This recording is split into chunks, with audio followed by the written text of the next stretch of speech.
What is a clipping mask? Okay, unlike the mask we've talked about before, a clipping mask is combining two different layers together where the layer behind it is actually going to mask out the layer in front of it. But I know that's totally confusing, so let me just give you a quick example so you can know what I'm talking about. All right, I just created a new layer.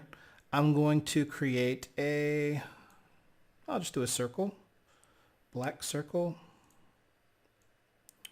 Okay, here is my black circle. Now I'm going to create I'll just do a red circle. Okay, now on top of that, I'm going to draw a red circle. Now why didn't that draw a red circle? Because this is the fill. That's something they... Oh well.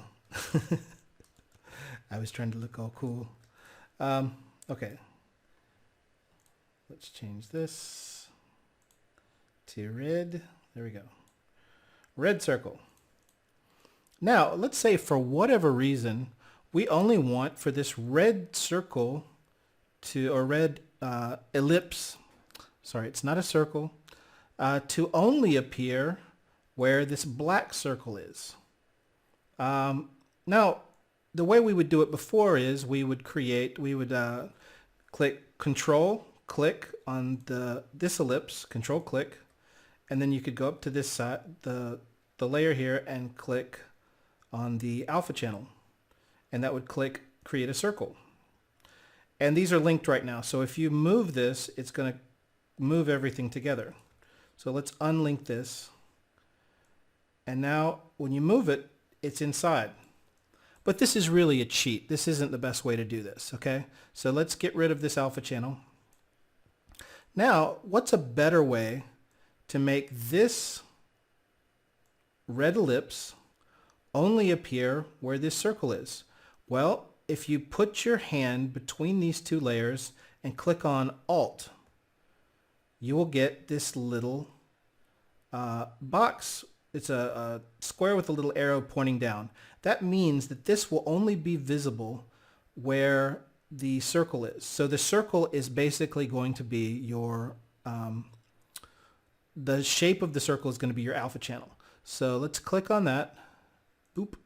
And you'll see that this now has this little arrow, and it's, shifted over a little bit to the right. Now that is inside of the black circle. And you can do that again. Let's do another layer on top of that. I'm going to do a blue circle, or blue ellipse. Bluish. There we are.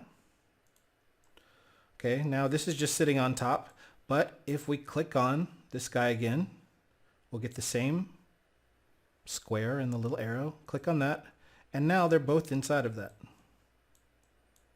Okay? And you can move them, you can change which one is on top of which one.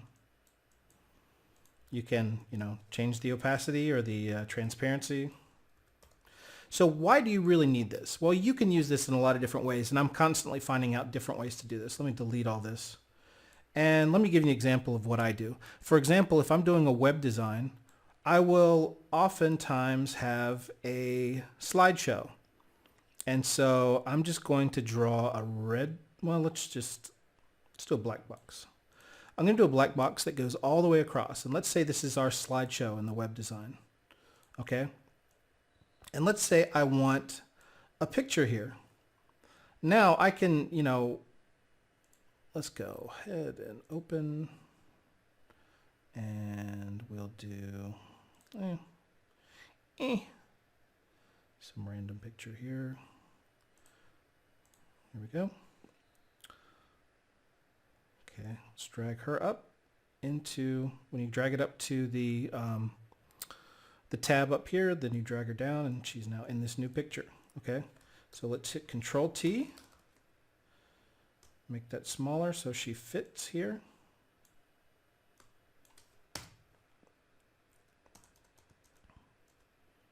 Okay, now if I only want her to appear where that slideshow is going to be, I can just click on this guy again, and she will only appear where this black box is. Okay, if I move the black box around, she'll appear there. So, you might notice that that looks very similar to the parallax stuff that you do in web design. Now, you do that with, different things. You don't really do that in Photoshop. But, then we can have, we can design our website and then kind of move her around, and she'll always appear in that area. If we need to move down the box a little bit and design on the top, we can move that down a little bit. So you can see how that really is kind of a fun way to, mask things out. Another thing that I'll note on this is that any effect that you add to this back layer will affect the layers that are inside of it. Okay. Now, let's say, for example, you want to add a little box over here to the right. And you want to use that for text or something. Right now that's floating on top of everything. But if you add that, put that in the same layer mask, click on the middle guy. Now this will just appear inside. And then you can add text over there. You can move this around a little bit. You can change the opacity here. And so anyway, that's just kind of a introduction to layer masks. There's a lot of stuff you can do with it, but I didn't have it on here before, and I wanted to make sure you guys knew what that was. All right, that's it for now.